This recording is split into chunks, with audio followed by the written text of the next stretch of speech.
Jangan sentuh sensitiviti kaum, agama, ia boleh timbulkan kebencian. Semua lapisan masyarakat, termasuk pemimpin politik, sekali lagi diingatkan tidak mengeluarkan sebarang kenyataan yang menyentuh sensitiviti agama dan kaum sehingga boleh menimbulkan kebencian. Sebaliknya, Menteri Perpaduan Datuk Aaron Egoh Dagang berkata pemimpin politik sepatutnya menjadi teladan dalam memupuk nilai perpaduan, muhibah dan bersemangat kebersamaan antara kaum. Pemimpin politik sepatutnya mengelak daripada mengeluarkan kenyataan yang menyentuh sensitiviti agama dan kaum yang menimbulkan kebencian. Mereka sepatutnya menjadi contoh supaya rakyat hidup dalam keadaan muhibah dan semangat kebersamaan walaupun berbeza agama dan kaum, katanya dalam catatannya di Facebook hari ini. Penegasan itu dikeluarkannya bagi mengulas kenyataan bekas Perdana Menteri Tun Dr. Mahathir Mohamad mengenai masyarakat India di Malaysia dalam satu sesi temu bual eksklusif dengan saluran TV satelit India Tanti TV. Dr. Mahathir dilaporkan mendakwa masyarakat India, Malaysia masih tidak setia sepenuhnya kepada negara ini kerana mereka masih terikat dengan negara asal mereka. Katanya, seseorang itu harus dikenali sebagai orang Melayu untuk berhak menganggap Malaysia sebagai negara sendiri. Tetapi orang India Malaysia tidak bercakap bahasa Melayu sebagai bahasa asal mereka, sebaliknya masih bercakap Tamil. Kenyataan Dr. Mahathir itu menimbulkan bantahan pelbagai pihak yang melihat isu itu boleh memecah belahkan perpaduan rakyat di negara ini. Susulan itu Aaron berkata, semua masyarakat perlu mempelajari dan memahami dan mengambil teladan daripada peristiwa sejarah yang dilalui Malaysia supaya berpaduan dan perpaduan dan keharmonian antara kaum yang dikecapi ketika ini dapat terus dinikmati. Kes kebakaran rumah Koham, Ketua Polis Perak jawab gesaan Ram Karpal.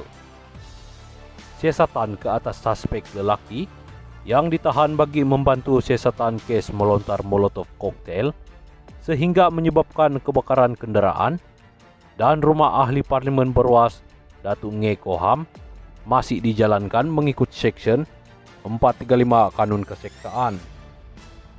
Ketua Polis Perak Datuk Seri Muhammad Yusri Hassan Basri ketika dihubungi mengesahkan perkara itu. Ya, kes ini masih disiasat mengikut Seksyen 435 Kanun Keseksaan kerana khianat menggunakan api, katanya hari ini.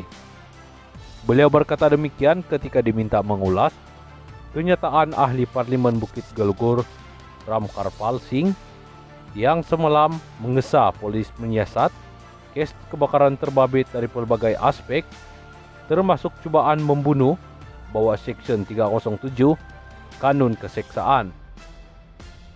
Ram Karpal yang juga bekas timbalan menteri di Jabatan Perdana Menteri, Undang-Undang dan Reformasi Institusi dilaporkan berkata, tindakan pelaku melontar molotov koktail pada awal pagi Rabu lalu itu menunjukkan kemungkinan besar bahawa pelaku berniat menyebabkan bahaya yang lebih besar berbanding apa yang terjadi.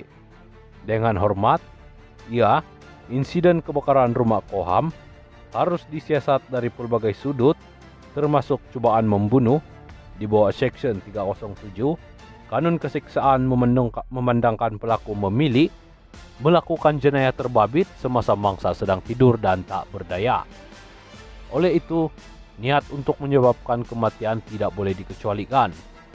Tambahan lagi, siasatan harus juga mengambil kira punca di sebalik insiden tragik berkenaan, termasuk sama ada pelaku telah dipengaruhi atau dihasut untuk melakukan jenayah itu sebagai kesan kenyataan pernah dibuat pihak tidak bertanggung jawab, di mana pihak terbabit boleh didakwa mengikut Seksyen 505 Kanun Keseksaan. Tindakan segera oleh pihak polis dalam menyiasat perkara ini sangat diperlukan dan diharapkan pesalah akan dibawa ke muka pengadilan secepat mungkin, katanya menerusi Facebook semalam. Terdahulu, media melaporkan polis menahan seorang lelaki berusia 30-an di sekitar Shah Alam, Selangor jam 4 pagi, Jumaat lalu. Muhammad Yusri dipetik berkata, semakan pihaknya mendapati suspek tidak mempunyai sebarang rekod jenayah lampau. Suspek kini masih ditahan reman sehingga Selasa bagi membantu siasatan. Dalam kejadian jam 2.55 pagi Rabu lalu, 3 kereta dan halaman rumah Koham yang juga penasihat DAP di Perak di Taman Semerak Jaya Air Tawar di sini terbabit kebakaran.